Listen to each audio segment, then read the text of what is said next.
አይቴ ብሔራ ለጥበብ በስመ አብ ወወልድ ወመንፈስ ቅዱስ አሐዱ አምላክ አሜን። የልዑል እግዚአብሔር ሰዎች በኃያሉ በልዑል እግዚአብሔር ስም እንደምን ዋላችሁ? አሜን። ከዚህ ጊዜ ያደረሰን በቤቱ የሰበሰበን ቸሩ አምላካችን መድኃኔዓለም ክርስቶስ ስሙ ዛሬም ዘወትርም የተመሰገነ ይሁን። ለተወሰነ ደቂቃ ከኔ ጋር የምንማማርበት ለትምህርታችን መነሻ የሚሆነን በዳዊት መዝሙር 73 ቁጥር 12 የሚገኘው ነው። ቅድም ቀሳውስቱም ዲያቆናቱም በዜማ ሲያሰሙ ሁላችሁም ሰምታችኋል። እግዚአብሔርሰ ንጉሥ ውእቱ እምቅድመ ዓለም ወገብረ መድኃኒተ በማእከለ ምድር። እግዚአብሔር ከዓለም በፊት ንጉሥ ነው፣ በምድር መካከል ደግሞ መድኃኒትን አደረገ ይላል እና በምድር መካከል መድኃኒትን አደረገ የሚለውን ይዘን ጥቂት ደቂቃ ነው የምንነጋገረው፣ ብዙ አናመሽም።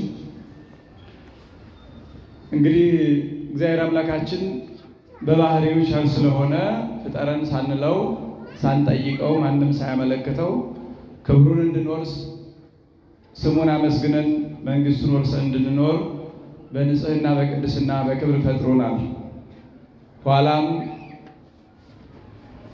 አዳምና ሔዋን በዲያብሎስ መጥፎ ምክር ተታለው እንዳትነኩ የተባሉትን ቢነኩ እንዳታፈርሱ የተባሉትን ሕግ ቢያፈርሱ እውነተኛ ፈራጅ ነውና ፈርዶ ከቤቱ አስወጥቷቸዋል ከገነት።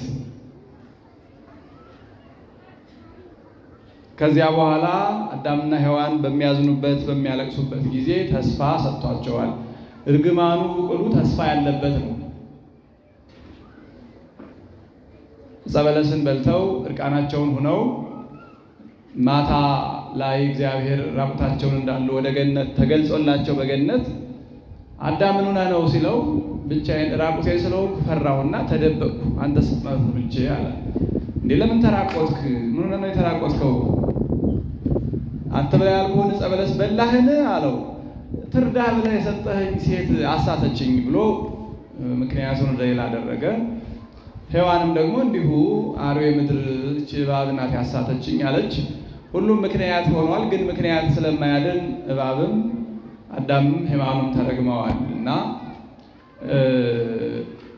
እባቡን ሲረግም እግዚአብሔር እባቡን ሲረግም እግረ መንገዱን ለአዳም ተስፋ ነው የሰጠው። አስተጻርር ዘራ ብእሲት ወዘርአከ መጽሐፍ አማርኛው መጽሐፍ ቅዱስ በሴቲቱና በአንተ በዘርህና በዘሯ መካከል ጠላትነትን አደርጋለሁ። አንተ ሰኮናቸውን ትቀጠቅጣለህ፣ አንተ ሰኮናውን ትቀጠቅጣለህ፣ እሱ ደግሞ ራስህን ይቀጠቅጥሃል ይላል ኦሪት ዘፍጥረት ምዕራፍ 3 ቁጥር 15 ላይ። ይሄ ለእባብ እርግማን ነው፣ ለአዳም ግን ትንቢት ነው። በሴቲቱና በአንተ በዘርህና በዘሯ። አሁን እባብ እንስሳ ነው። ለጊዜው ዲያብሎስን ተሸክሞ መጥቷልና ተረግሟል። እባብ ልክ 4 እግር ያለው እጅግ መልከ መልካም ነበረ። ያኔ ሲረገም ነው 4 እግሩ ወደ ሆዱ ገብቶ በልቡ የሚሳብ አፈር እየላሰ የሚኖር የሆነው ከዚያ በኋላ ነው። ነገር ግን በዋናነት እግዚአብሔር መርገም የፈለገው እባብን አይደለም፣ በእባብ ተሰውሮ የመጣውን። 2 ጊዜ ትንቢቱንም ተስፋውንም በስውር ነው ያደረገው እግዚአብሔር። አሁን ዲያብሎስን ሲረግመው እባብን አስመስሎ ራሱ ዲያብሎስ እባብ መስሎ መጥቷልና ዲያብሎስንም እባብን አስመስሎ ረገመው። ግን የመጨረሻው በሴቲቱ በአንተና በዘሯ የሚለው ሴቲቱ ማለት ለጊዜው ሔዋን ናት፣ ፍጻሜው እመቤታችን ናት። ዘሯ የተባለው ደግሞ ክርስቶስ ነው። አንተ ሰኮናውን የተባለው ዛሬ መጋቢት 27 ቀን በዕለተ ዓርብ እጁን እግሩን አስቸንክሮታልና ስለዚህ አንተ ሰኮናውን ትቀጠቅጣለህ ማለት በአይሁድ አድረህ ታሰቅለዋለህ፣ በችንካር ታስቸነክረዋለህ ማለት ነው። እሱ ደግሞ ራስህን ይቀጠቅጥሃል ማለት እግሩን ከተመታ ራሱን የተመታ በጽኑ እንደሚጎዳ ሁሉ አንተን ግን ያጠፋሃል ማለት ነው። ይሄን ተስፋ እባብን እየረገመ እግረ መንገዱን ለአዳም ሰጥቶታል። ከዚያም ባለፈ ደግሞ በመጽሐፈ ቀሌምንጦስ ተጽፎ እንደምናገኘው 5500 ዘመን ሲፈጸም ከልጅ ልጅ ተወልጄ ሕፃን ሆኜ በሜዳ ድኬ አድጌ መስቀል ተሸክሜ መከራ ተቀብዬ ሙቼ አድንሃለሁ ብሎ ቀጠሮ ነገረው።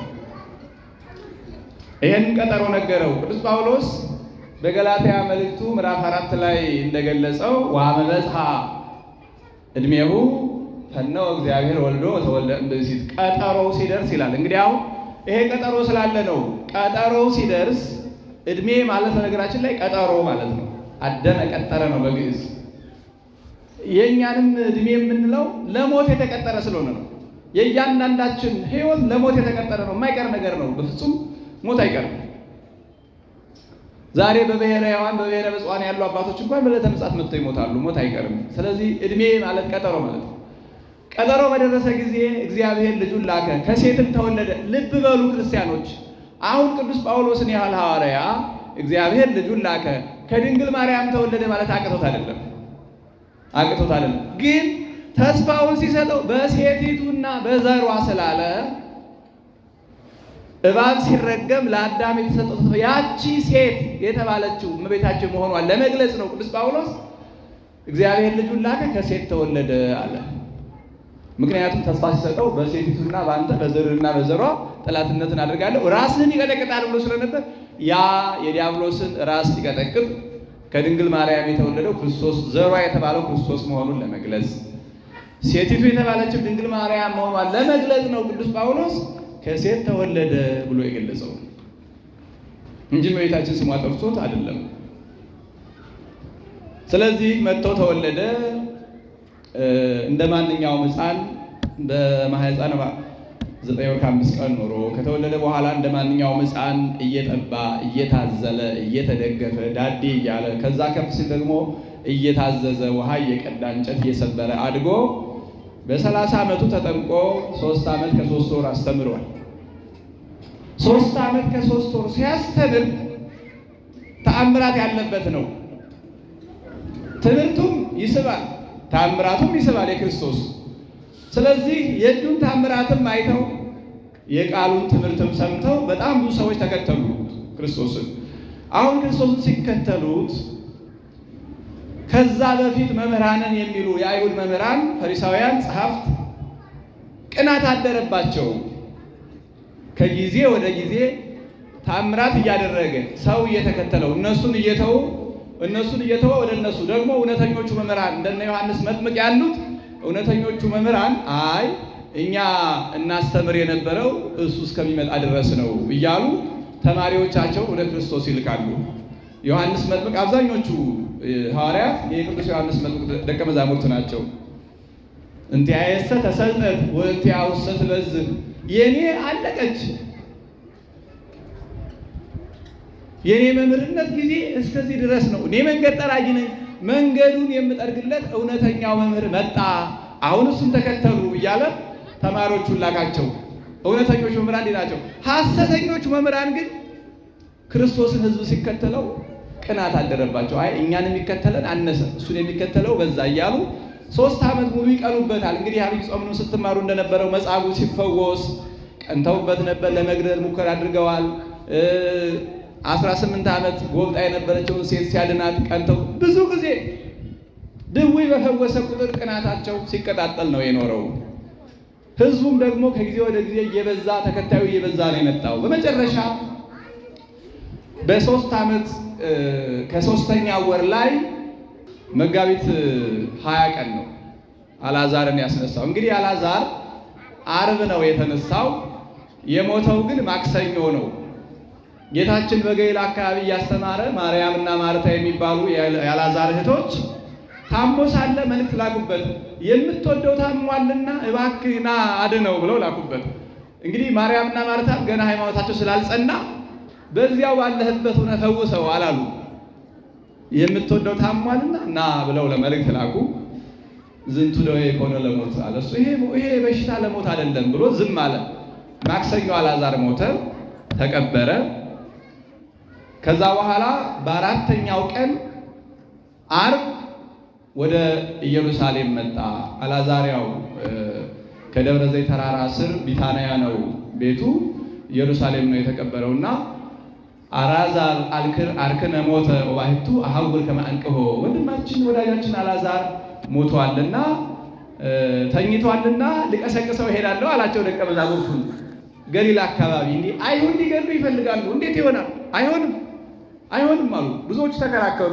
አይ አልቀርም እሄዳለሁ ሲላቸው ንዑር ወንሙት ምስሌሁ፣ እንግዲህ ይህን ያህል ዘመን 3 ዓመት ከመንፈቅ ተምረን ህብስት አበርክቶ አብልቶን ስንታመም ፈውሶን ታምራት አድርጎልን አብሮ መኖር አብሮ መብላት አብሮ ለመሞት አይደለም ወይ? ኑ ሂደን አብረን እንሙት አሉ ሐዋርያቱ። ከዚያ በኋላ መጡ። ዓርብ መጋቢት 20 ቀን አልዓዛርን አስነሳው።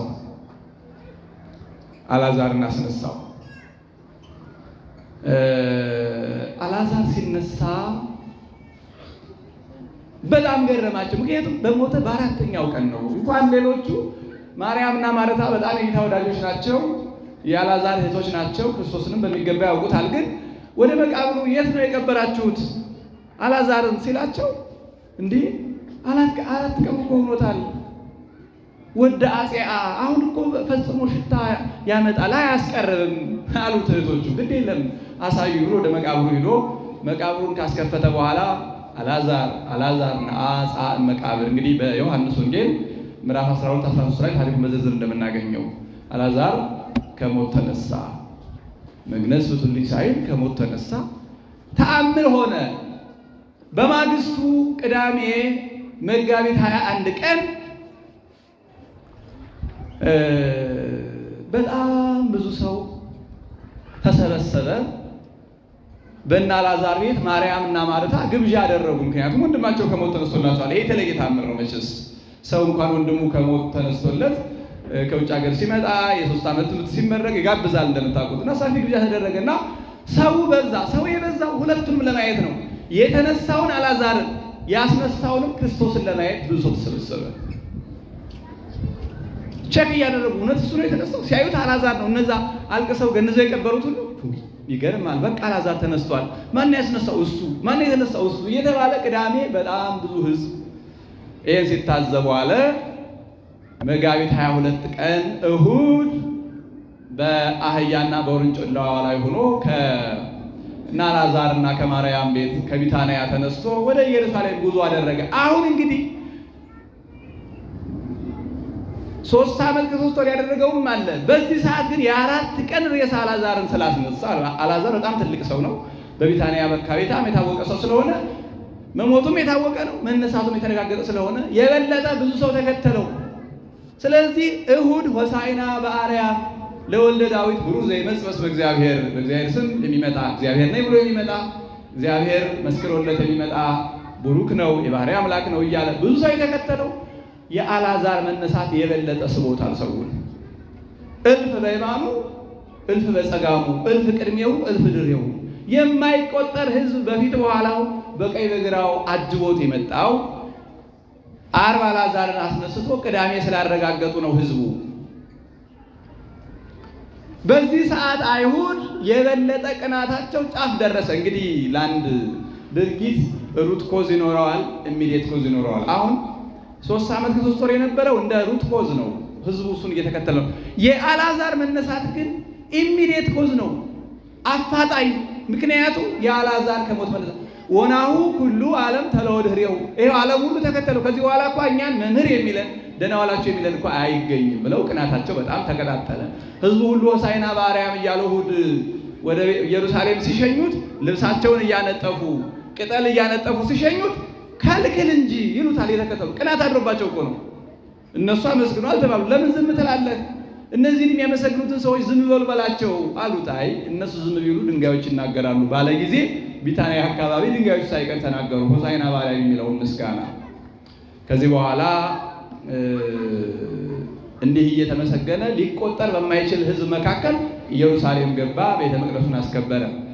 ከማግስቱ ሰኞ ጀምሮ በቃ ከዛ ከእሑድ ጀምሮ አልተለያዩም አይሁድ። ምክር እንግዲህ አሁን በእኛ እንደምታውቁት ሆሳዕና ከማታ ጀምሮ ያው ሕማማት ነው። ሆሳዕና ጠዋት እዚህ ጸሎተ ፍትሐት ተደርሶ ቡራኬ ተደርጎ ከሆሳዕና ከሰዓት በኋላ ሰው ይሞት ፍትሐት አይፈታም፣ ከበሮም አይመታም፣ ምንም አይነት እግዚአብሔር ይፍታ ቡራኬ ምናምን ይቆማል። ሕማማት ገብቷል ማለት ነው። አይሁድም ልክ ሆሳዕና እየተባለ እሑድ ከገባ በኋላ ከሰዓት ጀምሮ ምክር ጀምረዋል።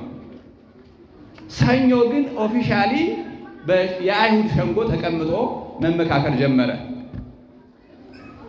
የኢትዮጵያ ኦርቶዶክስ ተዋሕዶ ቤተክርስቲያን የምታደርገውን ሁሉ ጠንቅቃ የምታውቅ ወንጌላዊ ቤተክርስቲያን ናት። መጽሐፍ ቅዱስን ያስገኘች ቤተክርስቲያን ናት። እያንዳንዱ ክርስቶሳዊ ነው ስራዋ። ስለዚህ ከሆሳዕና ጀምረን ሕማማትን የምናከብርበት መንገድ ይሄንን ነው የሚከተለው። ይሄን ስቴፕ ነው የሚከተለው። ሰኞ የአይሁድ ሸንጎ ለፍርድ ተሰበሰቡ። ምን እናድርጋሉ? ተጨቃጭቀው ግማሹ እንግደለው ሲል ይሄ ሁሉ ሕዝብ እሱን ገለን እኮ አንድ ሰው እንገላለን ስንል 1000 ጠላት እናፈራለን፣ አይሆንም ይላል ግማሹ። ከበዓሉ ካለፈ በኋላ እንገለዋለን እንዲህ ሲል ሰኞ ማክሰኞ ያለምንም ስምምነት ሸንጎው ግን እየተሰበሰበ ትልቁ የአይሁድ ሸንጎ እየተሰበሰበ ያለም ስምምነት እየተበተነ ረቡዕ የመጨረሻ ሊቀ ካህናቱ ቀያፋ ይባላል። ይሄ ይሰነንቅ ፍልሃደ ብእሴ ሚታጎል ኩሉ ሕዝብ፣ ብዙ ሰው ከሚጠፋ ከሚታለል አንድ ሰው ብንገል ይሻለናል የሚል ምክር አመጣ። ስለዚህ የምንገለው ለሕዝቡ ነው እንደማለት ነው፣ ሕጋዊ ለማድረግ ነው። ለሕዝቡ ስንል እንገለዋለን ነው የሚለው። ረቡዕ ተስማሙ። ቤተክርስቲያን በዚህ ምክንያት በየሳምንቱ ክርስቲያኖች ረቡዕ ሞቱ የተመከረበትን ወይም የሞቱ ውሳኔ የተወሰነበትን ለታስባት ትጾማለች። ረቡዕ መጾም ማለት የክርስቶስ ይሙት በቃ የተፈረደበትን ዕለት ማሰብ ማለት ነው። ክርስቶስን ማሰብ ነው። ከዚያ በኋላ ይሄ ተወሰነ። ክርስቶስን ከኢየሩሳሌም አልወጣም፣ ሊሞት ነውና የመጣው። ሐሙስ ደቀ መዛሙርቱን እግራቸውን አጠባቸው። ይሄ ትሕትናም ነው። ወዲህም ደግሞ ለሐዋርያት ጥምቀት ነው። ደቀ መዛሙርቱን እግራቸውን አጥቦ ህብስቱን ባርኮ ፍጹም ስጋው አድርጎ ወይኑን ባርኮ ፍጹም ደሙ አድርጎ ይሄ ስጋዬ ነው ብሉ፣ የዘላለም ሕይወትን የሚያሰጥ ነው፣ ይሄ ደሜ ነው ጠጡ፣ የኃጢአት ስርየት የሚያሰጥ ነው ብሎ ሰጣቸው። ከዚያ በኋላ ማታ ሲመሽ እራት በልተው ጸሎተ ማዕድ አድርሰው ዘምረው አመስግነው በደብረ ዘይትና በኢየሩሳሌም መካከል በሚገኘው የጌቴሴማኒ የሚባለው የአትክልት ቦታ ወደዚያ ሄዱ። እንግዲህ ጌታችን በዚያ ቦታ ብዙ ጊዜ ጸሎት ያደርግበታል። ደብረ ዘይት ተራራና ጌቴሴማኒ። በዚያ ገብቶ ለደቀ መዛሙርቱ ጸሎት እንዴት እንደሆነ ለማሳየት ከደቀ መዛሙርቱ መካከል ተወካይ የሆኑ 3 ንቁ ደቀ መዛሙርት ቅዱስ ጴጥሮስን፣ ቅዱስ ያዕቆብንና ቅዱስ ዮሐንስን ይዞ ጸሎት አስተማራቸው። ጸሎት ከሰው ፊት አይደረግም ብሏቸዋል ቀድሞ ማቴዎስ ምዕራፍ 6 ላይ። እንዴት ከሰው ፊት እንደማይደረግ ለማሳየት በሉ እኔ ልጸልይ ስለሆነ እልፍ በሉ አላቸው። እልፍ በሉ ማለት ጸሎት ከሰው ፊት አይደረግም ማለት ነው። ግን እንዳይደበቃቸው ደግሞ እንዴት እንደሚጸለይ ማየት አለባቸው። ስለዚህ እነሱን ልክ የድንጋይ ውርዋሮ ያህል አንድ ሰው በጣም ጠንክሮ ድንጋይ ሲወረውር የሚያርቅበትን ያህል እልፍ ብሎ ከነሱ ይጸልያል። ሲጸልይ ከስግደት ጋር ነው። ማቴዎስ ዮሐንስ ምዕራፍ 13 ላይ በደንብ እናገኘዋለን ዝርዝሩን እና እንዴት እንደሆነ አሳያቸው። እየሰገደ ላቡ እንደ ዝናብ እስኪወርድ ድረስ እየወደቀ እየተነሳ ሲመለስ እንቅልፍ ይዟቸዋል። እንግዲህ መከራ ሊመጣ ሲል ችግር እንቅልፍ ይላል ይባላል እና ተጫጭኗቸዋል። ቀስቅሶ ትግሁ ወጸልዩ ከመ ይትባኡ መንሱ፣ ወደ መከራ እንዳትገቡ ትጉና ጸልዩ አትተኙ ብሎ ቀስሷቸው መልሶ ሄደ። አሁን ሲመጣ ተኝተዋል። 3 ጊዜ ቀሰቀሳቸው። ስግደትንም ጸሎትንም። መከራ ሲመጣ አንድ ሰው እንዴት መጸለይ እንዳለበት አባ አይልፍ አለ ዛቲ ጽዋ፣ ይችን የሞት ጽዋ ከኔ ያሳልፍልኝ፣ ነገር ግን ያንተ ፈቃድ ይሁን እንጂ የኔ ፈቃድ ይሁን አልልም አለ። እንግዲህ መከራ በመጣባችሁ ጊዜ መጀመሪያውን ወደ አምላካችሁ ጸልዩ። ስትጸልዩም ደግሞ መከራውን አታምጣብን ብቻ አይደለም፣ መከራውን ከኔ ያሳልፍልኝ፣ ፈቃድ ከሆነ ደግሞ ያንተ ፈቃድ ይሁን ብላችሁ ጸልዩ፣ አበርታን ብላችሁ ጸልዩ እንጂ ጌታችን ሞትን ፈርቶት አይደለም፣ የባህሪ አምላክ ነው። ከዛ በኋላ ጸሎት 3 ጊዜ ቀሰቀሳቸው፣ አልነቁም። በሶስተኛው እንከሰ ኑሙ ዋይርፉ፣ እንግዲህ የሚያስተኛችሁ የለም እንጂ ተኙ አላቸው። እንግዲህ ያኔ የጸሎተ ሐሙስ ጌታችን የተናገረው ከዮሐንስ ወንጌል ምዕራፍ 14ን ምዕራፍ 15ን ምዕራፍ 16ን ምዕራፍ 17ን በሙሉ እዚያ ነው ያስተማራቸው። ያኔ ነው ያስተማራቸው። እነዚህ በሙሉ የጸሎተ ሐሙስ ትምህርቶች ናቸው። በተለይ ምዕራፍ 17 እቀቦሙ በስልከ ቀድስሙ በጽድቅከ አነኒ አቀብክዎሙ እያለ ግብረ ዘወሀብከኒ ፈጸምኩ፣ ጠብቅ ላይ የሰጠኝን አደራ ጠብቄአለሁ፣ ከአንድ ከጥፋት ልጅ ከይሁዳ በቀር የጠፋ የለም ብሎ ጸሎቱን ጽፎታል ቅዱስ ዮሐንስ በምዕራፍ 17 ላይ። ከዚያ በኋላ መጨረሻ እንግዲህ ተኙ፣ ግን የሚያስተኛችሁ የለም፣ ወናሁ በዕፃ ዘያገብኡ ለወልደ እጓለ እመሕያው፣ እንግዲህ እኔን አሳልፎ የሚሰጠኝ እኮ መጣ አላቸው። ይሄን ሲናገር ወዲያው ይሁዳ ከጲላጦስ ከሄሮድስ ከአይሁድ ሰራዊት ተቀብሎ መብራታቸውን ይዘው በትራቸውን ይዘው ሌባ እንደሚፈልግ ሰው ይችን ቦታ ይሁዳ ስለሚያውቃት እየመራ መምህሩን ጌታውን ለማስያዝ ጌቴሴማኒ ይዟቸው ገባ። ጌቴሴማኒ ጌታችን የተያዘበት ቦታ ነው።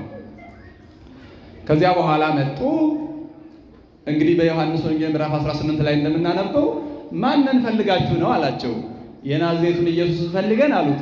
እኔ ነኝ ሲላቸው ሁሉም ደንግጠው ወደቁ። መብራቱ፣ በትሩ፣ ሾተሉ፣ ጧፉ ከእጃቸው እየወደቀ ሰገደ። እነሱም ወደቁ፣ ወደኋላ ደንግጠው ወደቁ። 3 ጊዜ ወደቁና በሶስተኛው ህልግዎሙ ለእሉ ይሁሩ፣ እኔን ከሆነ የምትፈልጉት እነዚህን ደቀ መዛሙርቶችን አትንኳቸው፣ እነዚህ ይሂዱ፣ እኔን ያዙ አላቸው።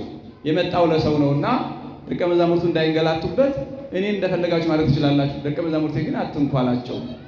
ከዚያ በኋላ የአይሁድ ይሁዳም ያው እንዳይሳሳቱ በመሳም አሳይቷቸዋል። እኔ እምስመው ሂጄ ጉልበቱን የምስመው ሰላም መምህር የምለው እሱን ነው የምትይዙት እንጂ በስህተት ዮሐንስ ወንጌላዊን ወይም ያዕቆብን እንዳትይዙ ብሎ አደራ ሰጥቷቸው ስለነበረ ሂዶ ሳመው።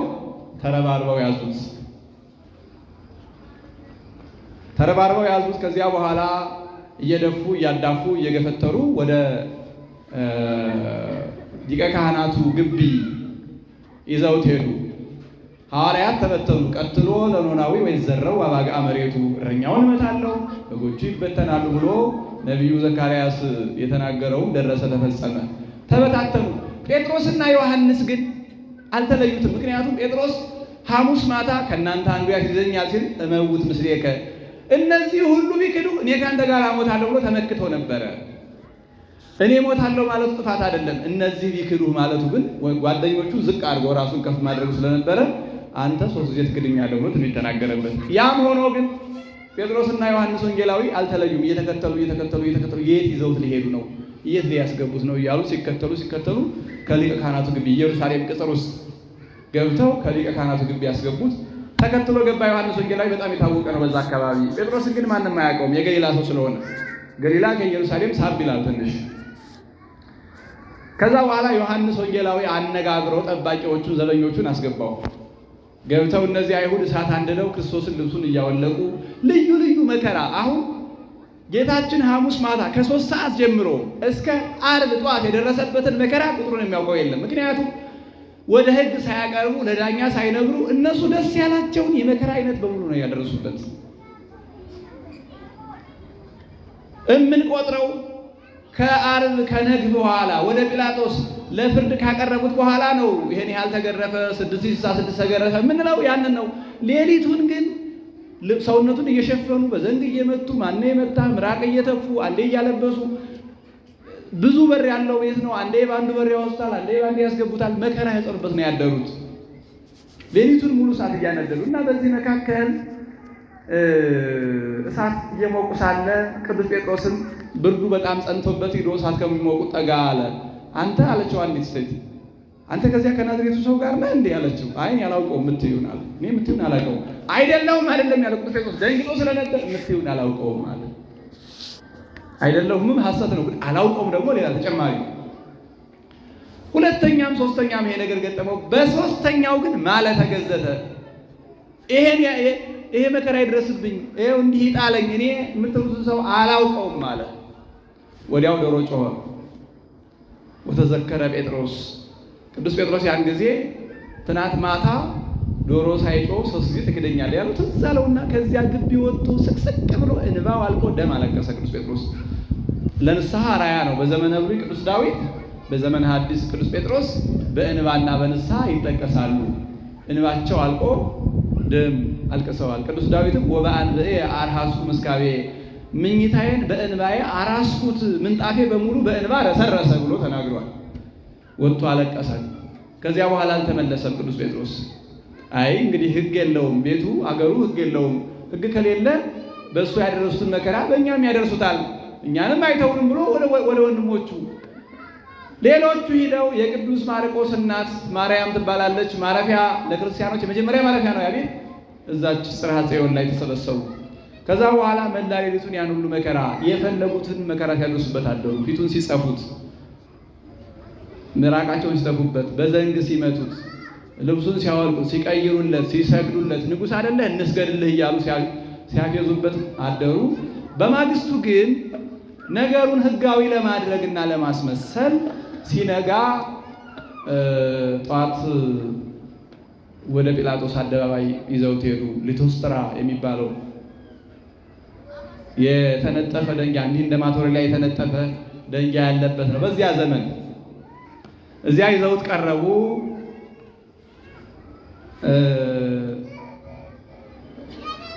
እንግዲህ ነግህ ማለት 1 ሰዓት ጸሎት እናደርሳለን። እኛም ከ7ቱ ጊዜያት አንዱ የጸሎት መጀመሪያው የነግህ ጸሎት ነው። ይሄ ጸሎት ጌታችን ከጲላጦስ ፊት የቀረበበት የቆመበት ነው። የሰማይና የምድር ጌታ መኮንነ ዓለም እንደ አንድ ተራ ወንጀለኛ ተስቦ ሂዶ ከአንድ ሮማዊ ፊት ፍረድበት ተብሎ የቆመበት ሰዓት ነው። ከዚያ በኋላ ጲላጦስ መረመረው። ሀተቶ ጲላጦስ ለኢየሱስ ደጋግሞ መረመረው፣ ምንም አላገኘበትም። ምን ትየጋዩ ለዝሲ ይሄ ሰው ምን አደረገ ነው የምትሉት? በደሉ ምንድን ነው? በሰንበት ድውይ ፈውሷል ምናምን። እንዴ ድውይ የፈወሰ ይሸለማል እንጂ እንዴት ይገደላል? ጲላጦስ ሃይማኖት ባይኖረውም ምግባሩ የቀና እውነተኛ ሰው። ይህ ታዲያ ምን ያስገድላል? ደጋግሞ ጠየቀው፣ በፍጹም። ከዚያ በኋላ እቅስፎኬ ወህድጎ ልግረፈው አላቸው። እሺ ግረፈው አሉት። ጲላጦስ ልግረፈው ያላቸው በአይሁድ ሕግ የተገረፈ ሰው አይገደልም፣ የሚገደል ሰውም አይገረፍም፣ 2 ፍርድ እንዳይሆንበት። ስለዚህ ከተገረፈ በቃ አይሞትም ብሎ ቢያንስ ሕይወቱን ለማትረፍ ስለፈለገ ግረፉ አላቸው። የገረፉት በደረቀ ጠፍር እየተራረፉ። እንግዲህ በኦሪት ሕግ አንድ ሰው ሲያጠፋ ከ40 በላይ አይገረፍም። ከዚያ በኋላ 41 ከገረፈ ገራፊው የወንጀለኛውን ያህል ገራፊው ራሱ ወንጀለኛ ነው። እነዚህ ግን አንዱ ይነሳና ይገርፋል፣ ቁጠሩ ይላል። እነሱ ደግሞ ይጫወታሉ። 39 ይገርፍና ከሕጉ እንዳያልፍ 40 የምትባለው እንዳትገባበት ቆጠራችሁ ይላቸዋል። እኛ አልቆጠርንም ይላሉ። እንዴ እኔ ገርፋለሁ ደግሞ እንደገና ቆጥሬ ገርፌ ስንቱን እችላለሁ? በቃ ጠፍቶኛል፣ እንደገና ይጀመር። ሌላ ሰው ተነስቶ ደግሞ እንደገና 39 ገርፎ ቁጥሩን አላስኩትም። እንዲህ እያደረጉ ነው 6666 የገረፉት። ይሄ ሌጋሉና የታወቀው ቅድም እንዳልኳችሁ። የሌሊቱ ግን ቁጥር የለውም። በዚህ ግርፋት እንደዚህ 2 እጁን አስረው ከግንድ ጋር አስረው ነው የሚጎርፉት አስጎብሰው። የሰውነቱ ስጋው በሙሉ ተነስቶ ቅዱስ ዳዊት ወሆለቁ ሁሉ አይጽምቴ አጥንቶችን ሁሉ ቆጠሩ ብሎ የተናገረው በዚያ ግርፋት ስጋው በሙሉ ተነስቶ አጥንቱ ነጭ ሆኖ የጎኑ አጥንት 1 2 ተብሎ እስኪቆጠር ድረስ ነው መከራ ያደረሱበት። ይሄ ሁሉ ለማን ነው ክርስቲያኖች የተደረገው? ለማን ነው? ለኛ ነው። እንዲህ ውለታውን የሚያውቅለት ከተገኘ ይሄ ሁሉ የተደረገው ለኛ ነው። አሁን ውለታውን የሚያውቅ ጠፋ። በዚህ ግርፋት የቀደሰውን ሰውነት ነው የምናረክሰው እኛ። ስንት ዋጋ እንደተከፈለ ያን ሁሉ ግርፋት ገርፈው መጨረሻ ላይ እንግዲህማ ይሄን ያህል መከራ ደረሰበት። ስለዚህ በርባን የሚባለው አለና በርባንም እንዲሁ በዕለቱ ለፍርድ የቀረበ ሰው ነው። እሱን ልግደል ኢየሱስን ልፍታው ሲላቸው አይሆንም በርባንን ፍታልን አሉት። ኢየሱስን ግን ስቀለው አሉ። ምክንያቱም በርባን የይሁዳ የሚስት ወንድም ስለሆነ ይሁዳ 30 ብር ሲቀበል በተጨማሪ በርባን የሚባል የሚስቴ ወንድም አለ ወንጀለኛና እንዳይገደል አድርጉልኝ ብሎ ተጨማሪ ውለታ ቃል አስገብቷቸዋል አይሁድን። ስለዚህ ህዝቡ ሁሉ በርባን ወንበዴ ነው፣ ነፍሰ ገዳይ ነው። በሱ ምክንያት ኢየሩሳሌም አካባቢ ብዙ ሰዎች ሙተዋል፣ ብዙ ልጆች ሙተዋልና ይሄ የታወቀ ነው። ክርስቶስ ግን ሞት ከማስነሳት ድውይ ከመፈወስ በቀር ሌላ በደል አልተገኘለትም። ክሱም ሰንበትን ሻረ። ምን አድርጎ? ድውይ ፈውሶ ሙት አስነስቶ የሚል ነው። ከዛ በኋላ ህዝቡ ሁሉ አንድ ሆነው ስቀለው ስቀለው ስቀለው ሲሉ አይ ከዚህ በኋላ ምንም ማድረግ አልችልም፣ ነገሩ ከህግ ውጭ ሆኗል ብሎ ተስፋ ቆረጠ ጲላጦስ። ሚስቱ መልእክት ላከችበት፣ እጅን እንዳታስገባ በዚህ ሰው ብላ ራእይ አይታ ነበር። ከዚያ በኋላ በህዝቡ ሁሉ ፊት እጁን ታጠበ። ንጹሕ አነም ደግሞ እኔ ከዚህ ሰው ደም ንጹሕ ነኝ እንደምታደርጉ አድርጉት አላቸው። በዳኛ ህግ ግን ይሄ ጲላጦስን ከዕዳ ነፃ ያደርገው። ምክንያቱም እሱ ፈርዶ ንጹሕ ነው፣ ሞት አይገባው ማለት ይችል ነበረ። አይሁድን ፈርቶ ነው አሳልፎ የሰጠው። በዛ ላይ ደግሞ ክርስቶስን ካልገደልከው ይኮን ከአርቆ ለቄሳር፣ የቄሳር ፈቃደኛ ታዛዥ አይደለህም፣ ለቄሳር ነገር ከስልጣንህ እናሽርሃለን አሉት። ቄሳር ማለት ንጉሠ ነገሥት እንደማለት ነው። ከጲላጦስ በላይ ዋናው ንጉሥ ነው ቄሳር። ስልጣኔን ያሽሩኛል ብሎ ይጣሉኛል ብሎ ፈርቶ አሳልፎ ሰጣቸው። ከዛ በኋላ 3 ሰዓት ላይ ልብሱን ገፈው ቀይ ግምጃ አልብሰው የሾህ አክሊል ደፉበት። የሾህ አክሊል ደፍተው መስቀል አሸክመው በገመድ እንደ ሌባ ከፊትና ከኋላ በገመድ አስረው ወደፊትና ወደ ኋላ እየጎተቱ ጉዞ ተጀመረ። ጉዞ የተጀመረው 3 ሰዓት ላይ ነው። ከ3 ሰዓት እስከ 6 ሰዓት በጣም ቅርብ ነው። በነገራችን ላይ ከ3 ሰዓት እስከ 6 ሰዓት ወደ ቀራንዮ ጉዞ የተደረገበት። አንደኛ ህዝቡ በጣም ብዙ ስለሆነ እንደምታውቁት ብዙ ህዝብ አንድ ሲጓዝ መንገድ አይፈጥንም። በዛ ላይ ክርስቶስን እየገፉ እያዳፉ እየወደቀ ደግሞ እንደገና እየተነሳ ስለሆነ ጉዞ ከ3 ሰዓት እስከ 6 ሰዓት ወደ ቀራንዮ ጉዞ የተደረገበት ነው። የዓለም ክርስቲያኖች ከፍርድ አደባባይ ጀምሮ እስከ ቀራንዮ ያሉትን 14 ምዕራፎች እስካሁን ድረስ ምልክት ተደርጎ የሩሲያ ክርስቲያኖች በሳምንት ዓርብ መስቀል ተሸክመው ከጲላጦስ አደባባይ እስከ ቀራንዮ እስከ ጎልጎታ በመጓዝ ያከብሩታል። የኛ ደግሞ በኢየሩሳሌም የሚገኘው የኢትዮጵያ ኦርቶዶክስ ተዋሕዶ ቤተክርስቲያን ክርስቲያኖች በዓመት የስቅለት ዕለት መስቀል ይዘው ምህላ እያደረሱ ጸሎት እያደረሱ ከጲላጦስ አደባባይ እስከ ተቀበረበት እስከ ጎልጎታ ድረስ ያስቡታል እና ወደ በእነሱ አቆጣጠር 14 ምዕራፍ ነው። የመጀመሪያው ምዕራፍ 1 የሚባለው ጌታችን ከጲላጦስ ፊት የቀረበበት የፍርዱ አደባባይ፣ ምዕራፍ 2 የሚባለው ጌታችን የሾህ አክሊል የደፋበት ልብሱን ተገፎ ቀይ ግምጃ የለበሰበትና መስቀል የተሸከመበት ቦታ። 3ኛው ምዕራፍ ጌታችን መስቀሉን ተሸክሞ እየተጓዘ ለመጀመሪያ ጊዜ የወደቀበት መስቀሉ እንደተሸከመ በጣም ከባድ እርጥብ መስቀል ነው፣ እርጥብ እንጨት ነው ያሸከሙት።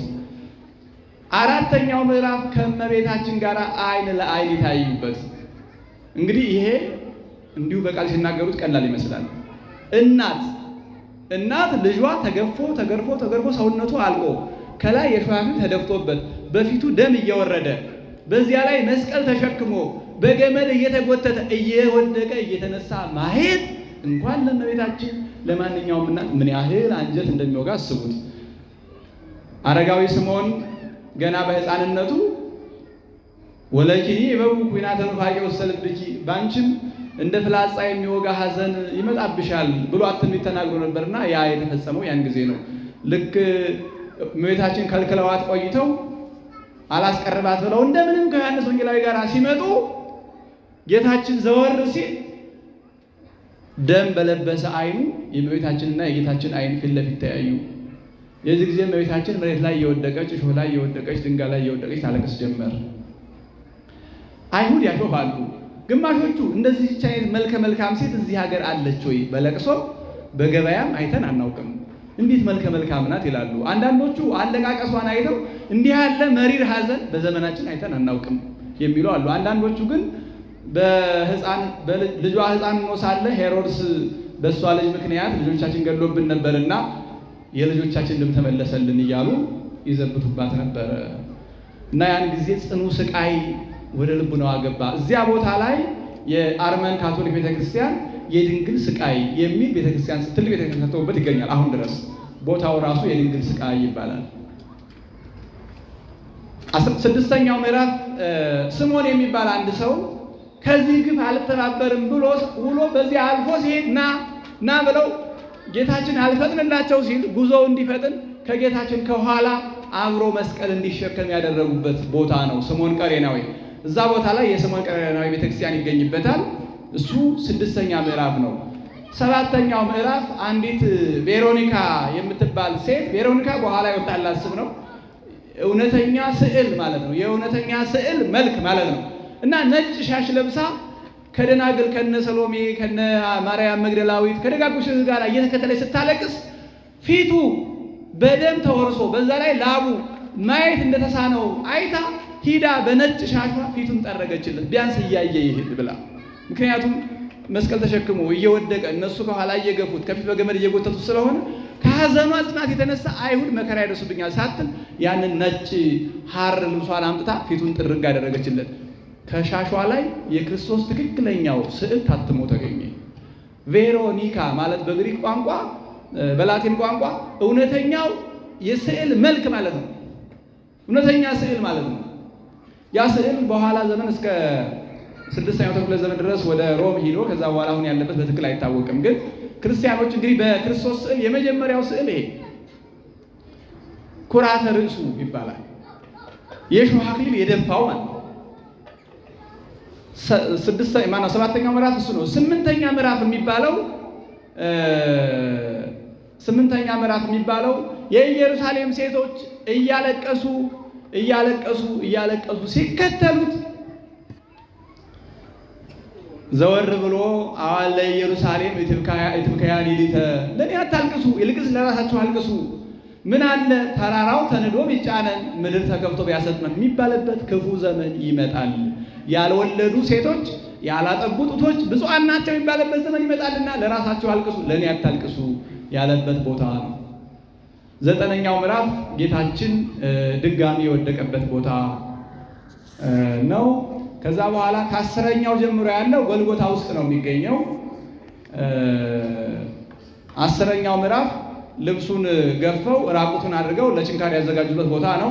11ኛው ምዕራፍ ላይ መስቀሉን መሬት ላይ አድርገው ጌታችን መስቀሉ ላይ አንጋለው በችንካር የቸናከሩበት ነው 11ኛው ምዕራፍ የሚሉት።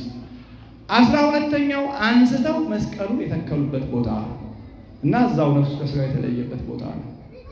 13ኛው ደግሞ ከመስቀል አውርደው ዮሴፍና ኒቆዲሞስ የገነዙበት፣ 14ኛው ሥጋው የተቀበረበት ቦታ ነው እና ይሄንን የዓለም ክርስቲያኖች ከምልክት ተደርጎበት የዓለም ቅርስ ነው።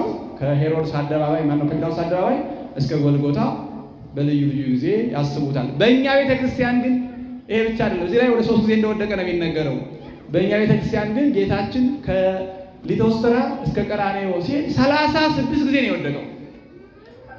36 ጊዜ። ከዚያ በኋላ ወስደው ልብሱን ገፈው መስቀል ላይ ቸንክረው ቀራንዮ ላይ አቆሙ። ጌታችን መስቀሉ የተተከለበት ቦታ የአዳም መቃብር ነው። እነሱ ባላወቁት ነው፣ እሱ ግን የሚያደርገው ባወቀው ነው። ምክንያቱም የመጣው አዳምን ለማዳን ነውና ደሙ የፈሰሰው አዳም አጽም ላይ ነው። ከአዳም መቃብር ላይ የበቀለውን እንጨት ከርክመው መስቀሉን ከዚያ ላይ ሲያቆሙት ከአዳም መቃብር ላይ ነው ጌታችን የተሰቀለው። አዳም የፍጥረት ሁሉ መጀመሪያ ነው። የተቀበረው ማዕከለ ምድር ነው። ጌታችን የተሰቀለው ማዕከለ ምድር ነው። በምድር መካከል መድኃኒትን አደረገ። በመስቀል ተሰቅሎ ሞትን ሻረ። አሳፈረ ኃጢአተ በዲበ ምድር፣ በዚህ ምድር ላይ ኃጢአትን አሳፈራት። አንድ ቀን ኃጢአት ሳይሰራ ኑሯልና ኃጢአትን አሳፈራት። ወሰአረ መርገመ ዲበ መስቀል፣ በመስቀል ላይ ተሰቅሎ ደግሞ መርገምን ሻረ። ወአብጠለ ሞተ በውስተ ሲኦል፣ ወደ መቃብር ወርዶ ደግሞ ሙስና መቃብርን አጠፋ ብሎ ሊቁ እንደተናገረው መስቀል ላይ ተሰቅሎ የእኛን ሞት መከራ ተዋርዶ አጠፋ። በዚህ ምድር ላይ በሰው ሊደርስ የሚችለው መከራ በሙሉ በእሱ ላይ ደረሰ። እንደውም እያንዳንዱ የክርስቶስ መከራ ነፍስን ከሥጋ የሚለይ ነው። መስቀል ተሰቅሎ 7 ተአምራት ተደርገዋል። በሰማይ ፀሐይ ጨልሟል፣ ጨረቃ ደም ሆናለች፣ ከዋክብት ረግፈዋል። በምድር ደግሞ መቃብራት ተከፍተዋል፣ ሙታን ተነስተዋል፣ አይባን ድንጎች ተፈረካክሰዋል። የቤተ መቅደሱ መጋረጃ ከ2 ተሰንጥቋል። 7 ተአምራት ተደርጓል። እያንዳንዱ አሁን ጊዜ ስለማያንስ ነው፣ ዝርዝር ብዙ ምስጢር አለው። ጌታችን በመስቀል ላይ ሆኖ 7 ነገሮችን ተናግሯል። በተለይ የሚገርመው ግን ጌታችን መጀመሪያ የተናገረው መስቀል ላይ ሆኖ በቀኝ የተሰቀለ አንድ ወንበዴ ነበረ፣ በግራ የተሰቀለ አንድ ወንበዴ ነበርና ለመጀመሪያ ጊዜ መስቀል ላይ ሆኖ የተናገረው በቀኝ ስለተሰቀለው ወንበዴ ነው። በቀኝ የተሰቀለው ወንበዴ ምን አለ? ጌታ ሆይ እንግዲህ እኔ በደለኛ ነኝ፣ ወንጀለኛ ነኝ፣ ነፍስ ገል ቋንጃ ስቆርጥ ስዘርፍ ኑሬ ነው የተሰቀልኩትና ዛሬ ማረኝ አልልህም፣ ነገር ግን ኋላ በመንግስት በመጣ ጊዜ አስበኝ አለ። በመንግስት በመጣ ጊዜ አስበኝ አለ። ትህትና ያለበት ጸሎት ነው። ጌታችን ግን ዮም ትሄሉ ምስሌ ውስተ ገነት፣ አይዞህ በመንግስቴ ስመጣ አይደለም ዛሬ ከኔ ጋራ በገነት ታመሻለህ አለው። አሁን የመጀመሪያውን ንግግርና ርኅራኄ ያደረገው ለወንበዴው ነው። በጣም ይገርማል። ሁለተኛውን ለጠላቶቹ ነው። ለጠላቶቹ አሁን በዚህ ሰዓት የሚታዘንለት የሚለቀስለት እሱ ነው። ከሰውነቱ ደም ፈሶ አልቋል። የጎኑ የጀርባው ስጋው በሙሉ ተቆርሶ አልቋል። አጥንቱ ይታያል። የሚታዘንለት እሱ ነው። እዚያ ላይ ሆኖ አባ ሰራይሎሙ ዘያምኑ የገብሩ የሚያደርጉትን አያውቁምና ይቅር በላቸው አለ። ይሄ ዙሪያውን ለከበበው ሰው ትምህርት ነው። እንደኔ መከራ ያጸኑባችሁ እንበቀል አትበሉ፣ ጠላቶቻችሁን ውደዱ ማለት ይሄ ነው ለማለት ነው። ሶስተኛ የተናገረው ስለ እናቱና ስለ ዮሐንስ ወንጌላዊ ነው። ዮሐንስ ወንጌላዊና እናቱ ከመስቀሉ ግርሱ ብሎ መጠን የሌለው እንባ፣ ልክ የሌለው ልቅሶ እያለቀሱ መሬት ላይ እየወደቁ እየተነሱ አይዞህ የሚላቸው የሚያበረታቸው የለ። እንባ እንደ ጎርፍ ባይናቸው ሲፈስ አይቶ እመቤታችንን ጠርቶ እናቴ ሆይ እነሆ ልጅሽ አላት። እመቤታችን በድንግልና እሱን የወለደች ሌላ ልጅ የላትም፣ ከዚህ በኋላ የሚረዳት የላትምና እነሆ ልጅሽ ብሎ ዮሐንስን ልጅ እንዲሆናል። ይሄ ማለት ዮሐንስ የዓለምን ሕዝብ ወክሎ እኛን ነው እነሆ ልጆችሽ ማለት ነው። ምዕመናን በሙሉ ልጆችሽ ናቸው ማለት ነው። ወደ ዮሐንስ ተመልክቶ ደግሞ ነያ እምከ አለው፣ እነኋት እናትህ እርዳት አለው። በዚህ ሰዓት ደግሞ እኛን ሁላችንም እስከ ዕለተ ምጽአት የምንነሳ ኦርቶዶክሳውያንን እነሆ እናታችሁ ብሎ በመስቀሉ እግር ስር ቃል ኪዳን አጋባል። እኛ ኦርቶዶክሳውያን ከእመቤታችን ጋር ያለን ፍቅር ጥብቅ ያለው ለምንድን ነው? በደም ሰዓት፣ በመከራ በአስጨናቂ ሰዓት ከመስቀል ስር ነው ቃል ያጋባል። በእጁ በእግሩ ደም እየፈሰሰ እጁ እግሩ ተቸንክሮ ሰውነው ተገርፎ የሸዋቴ ተሸክሞ ነው ቃል ያጋባል። አሁን እስኪያስቡ ክርስቲያኖች በዚህ ሰዓት የተገባ ቃል ኪዳን ይረሳል? ሌላውን ተውትና እንደው የአምላክ እናት መሆኗን ሌላውን ተውትና ይሄ ብቻ ይረሳል? በመከራ ሰዓት እኮ ነው የሰጠን እናቱ። ከዚያ በኋላ ነው እንግዲህ ስለ ራሱ መናገር የጀመረው። ተጠማሁ አላቸው። ሆምጣጤ መራራ ሐሞት አጠጡት። ከዚያ በኋላ አምላኬ አምላኬ ለምን ታደገኒው? ለአዳም ደግሞ አዳም መጸለይ አቅቶት ነበርና ለአዳም ለምን ተውከኝ ብሎ ጸለየ። ይሄ አዳም የሚጸልየውን ነው። አዳም አቅም አጥቶ ነበርና በአዳም ቦታ ለአዳም ጸለየለት። ለምን ታደገ ለምን ተውከኝ ብሎ ለምን ተውከኝ ብሎ ከዚያ በኋላ አባት ሆይ ነፍሴን በእጅህ አደራ እሰጣለሁ ብሎ ተናገረና እነሆ ሁሉ ተፈጸመ ብሎ ራሱን ወደ ቀኝ ዘንበል አድርጎ ነፍሱን ከስጋው በገዛ ስልጣኑ ለየ። ነፍሱ ወደ ሲኦል ወርዳ አዳምን ከነ ልጅ ልጁ ያን ያህል 5500 ዘመን እየሞቱ ሲኦል የገቡ ነፍሳትን በሙሉ ብርሃን አልብሶ ብርሃን አጎናጽፎ ይዟቸው ወደ ገነት ገባ። መቼ? ዓርብ ማታ።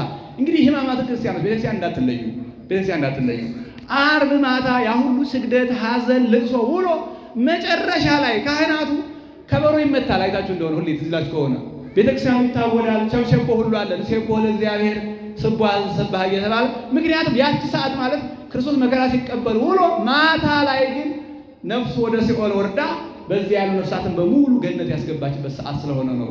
መጨረሻ ላይ ዓርብ ማታ ከበሮ እየተመታ እልል እየተባለ እንደገና የሚወረደው የመጨረሻው በዚህ ነው የሚጠናቀቀው። የዓርብ የስቅለት ማጠናቀቂያው ስጋ ወደ መቃብር ወርዶ 3 መዓልት 3 ሌሊት በከርሰ መቃብር አድሮ ሙስና መቃብርን ትንሣኤን ለእኛ ጀመረልን። እሑድ ተነሳ። እኔ እንግዲህ አሁን የተናገርኩት ትዝ ያለኝን በወፍ በረር ነው። እናንተ ከቤታችሁ ሂዱና ሰሞኑን ሕማማትም ስለሚመጣ ይህ ስራ ልስጣችሁ። የማቴዎስ ወንጌል ምዕራፍ 16 እና ምዕራፍ 17ን፣ የሉቃስ ወንጌል ምዕራፍ 14 እና ምዕራፍ 15ን፣ ይቅርታ የማርቆስ ማለት ነው። የማርቆስ 14 እና 15ን፣ የሉቃስ ወንጌል ደግሞ ከምዕራፍ 22 ጀምሮ 22 23ን፣ የዮሐንስ ወንጌል ምዕራፍ 18ን ምዕራፍ 19ን አንብቡ። የክርስቶስን መከራ እኔ በወፍ በረር ነካ ያደረጉትን አሁን ስለነካካውላችሁ በደንብ ታገኙታላችሁ። ልጆቻችሁ ጋር ናችሁ፣ አንብቡት። ክርስቲያኖች እያለቀሳችሁ አንብቡት። ክርስቶስ ያኔ ቀራንዮ እንዳላችሁ ናችሁ፣ አንብቡት። ለኛ የተደረገ ነገር ነው። ያ ሁሉ ለኛ የተከፈለ ዋጋ ነው። ይሄን ስናይ ሰውነታችን ለመጠበቅም ይረዳናል። ኃጢአት ሲመጣ ጌታ የተገረፈለት ሰውነቴ ነው፣ ጌታ የሾህ የተቀዳጀለት ሰውነት ነው፣ መስቀል የተሸከመለት ሰውነት ነው፣ የተሸከረለት ሰውነት ነው ብለን ከኃጢአት ለመራቅ እንችላለን። ይሄን ስናስብ የተከፈለልን ዋጋ ስናስብ እንደ ዋዛ የተገኘ ነገር ጉዳይ የሚለው የለም። ተለፍቶ የተገኘ ነገር ግን ዋጋው ስለሚታወቅ እንጨነቅነታለን እና የተከፈለን ዋጋ እንድናውቅ ባካችሁ እስኪ ሂዱና አንብቡት። እነዚህ ያልኳችሁን ማቴዎስ 26 27፣ ማርቆስ 14 15፣ ሉቃስ 22 23፣ ዮሐንስ 18 19 የክርስቶስን መከራ አራቱም ወንጌላውያን መዝግበውልናል። እንዲህ አድርጎ መድኃኔ ዓለም ክርስቶስ በማእከለ ምድር በቀራንዮ መድኃኒትን አደረገ። ማእከለ ምድር ቀራንዮ ማለት ዛሬ ቤተክርስቲያን ናት። ወደ ኢየሩሳሌም እንዳታመጥሩ፣ ገንዘብ ያለው ሄድ አይከለከልም። ጌታችን የተቀበረበትን ተአምር ያደረገበትን ቦታ ማየት ነውር የለውም። ግን ቀራንዮ እዚህ ነው። ቤተልሔም እዚህ አለ። ይሄ ግቢ በሙሉ ራሱን የቻለ ትምህርት አለው እንጂ ምን ተርጉመው ብንል ገሊላ፣ ዮርዳኖስ ሁሉም እዚህ አለ። እዚህ ግቢ ውስጥ መጠመቂያው ዮርዳኖስ ነው። ቤተልሔም የተወለደበት ነው። ቀራንዮ የተሰቀለበት ነው። ይሄ ግቢ በሙሉ ተዘዋውሮ ያስተማረበት ነው። መንበሩ መስቀል ነው፣ ቀራንዮ ነው። ቀሳውስት በቀደሱ ቁጥር ሁልጊዜ ዕለተ ዓርብ ነው። ስለዚህ እንዲሁ ያኔ ብንኖር እንዳትሉ አለን ስታስቀድሱ ክርስቲያኖች ሁልጊዜ መታችሁ ስታስቀድሱ ከዮሐንስና ከእመቤታችን ጋር ከመስቀሉ እግር ስር እንደቆማችሁ ማሰብ አለባችሁ። እንደዛ ማሰብ አለ። ምክንያቱም እውነት ነው። ሁልጊዜ ሌላ አዲስ መስዋዕት አንሰዋ። ካህናቱ በቅዳሴ ሰዓት የሚያቀርቡት መስዋዕት ያኔ በዕለተ ዓርብ የቀረበው ነው። ሌላ አዲስ መስዋዕት የለም። ስለዚህ ቤተክርስቲያን ያንን የምትወክል የመድኃኒት ቦታ ነው። ስጋው ይፈተትባታል፣ ደሙ ይፈስባታልና ይሄ ሁሉ የተደረገ ለኛ ነውና ይሄንን አውቀን ሰውነታችን በንጽህና ይዘን ንስሐ ገብተን ብንበድል እንኳን በንስሐ ታጥበን በዕለተ ዓርብ ያን ሁሉ መከራ ተቀብሎ ስጋውን ቆርሶ ደሙን አፍሶ ብሉ ጠጡና ዳኑ ብሎናልና ስጋውን በልተን ደሙን ጠጥተን እሱ ያን ሁሉ መከራ የተቀበለው እኛ እንድንከብር ስለሆነ ሰማያዊ ርስቱን እንድንወርስ አምላካችን ቸርነት ይፍቀድልን። ይቆየን።